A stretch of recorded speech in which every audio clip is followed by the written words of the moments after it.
70 à 80% des populations d'insectes au cours des dernières décennies dans les régions dominées par les activités humaines et l'agriculture intensive. Cet effondrement est un symptôme de l'état de nos écosystèmes et également une menace pour l'agriculture qui a besoin d'insectes pollinisateurs. Aujourd'hui, nous connaissons très bien les causes de la disparition de ces espèces. En premier lieu, il y a l'usage des pesticides et la destruction des milieux naturels. Suppression de haies, de talus, extension de zones urbaines. À ceci s'ajoutent les effets des modifications du climat et enfin l'introduction d'espèces invasives, notamment dans notre région, le frelon à pattes jaunes, appelé aussi frelon asiatique. C'est sur ce dernier élément que nous souhaitons attirer votre attention. En effet, depuis plusieurs mois, nous sommes alertés par des habitantes et des habitants de notre département, soucieux de leur sécurité, et par des apiculteurs. Le frelon à pattes jaunes est présent en Bretagne depuis plus d'une décennie, et depuis 2022, sa progression s'accélère. Les campagnes de piégeage menées au printemps 2025 dans le Finistère montrent des niveaux de capture extrêmement élevés. Cette prolifération a des conséquences multiples qui se cumulent à celles déjà citées plus haut, pression sur les pollinisateurs, notamment les abeilles, mise à mal de la filière apicole, mais aussi du monde arboricole et enfin, exposition croissante de la population. Cela nous oblige collectivement à revoir notre appréciation de ce risque. Nous ne sommes plus face à une nuisance isolée, mais face à un phénomène durable qui touche désormais directement les populations.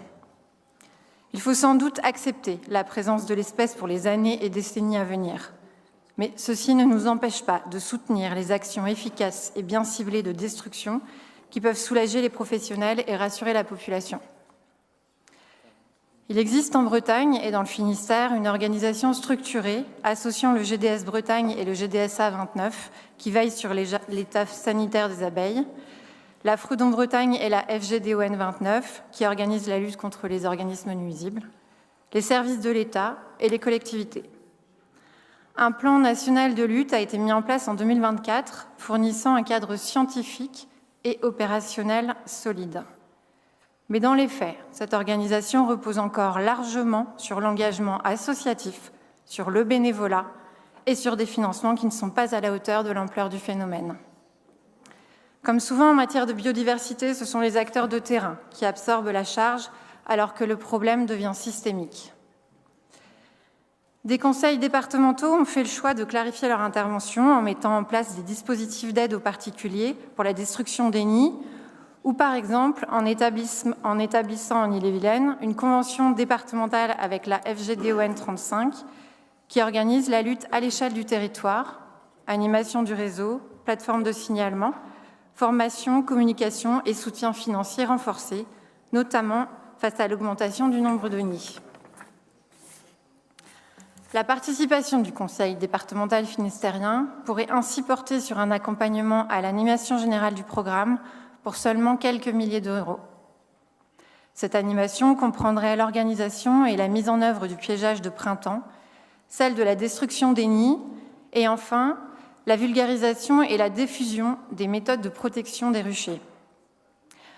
En conclusion, le frelon à pattes jaunes est un révélateur de notre rapport à la biodiversité, révélateur de la manière dont nous anticipons ou non les risques émergents, notamment notre sécurité alimentaire, révélateur enfin de notre capacité à agir collectivement avant que la situation ne devienne ingérable au vu du risque encouru par l'entomofaune.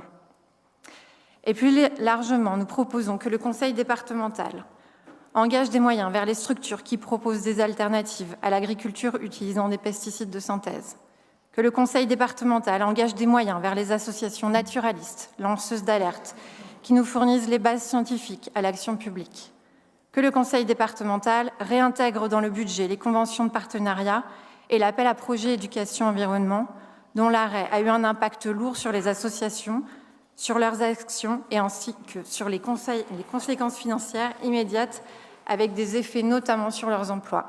Je vous remercie.